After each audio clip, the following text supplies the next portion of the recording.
You ask Tiger to solve. This deals with linear equations with one unknown. The final result is r equals 12 over 5. Let's solve it step by step. Simplify the expression. Improper fraction numerator. Simplify the arithmetic.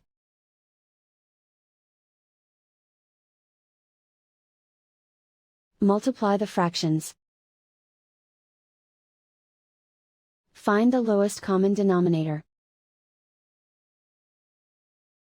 Multiply the denominators. Multiply the numerators. Combine the fractions. Combine the numerators. Find the greatest common factor of the numerator and denominator. Factor out and cancel the greatest common factor. Group all constants on the right side of the equation. Subtract 6 from both sides. Simplify the arithmetic.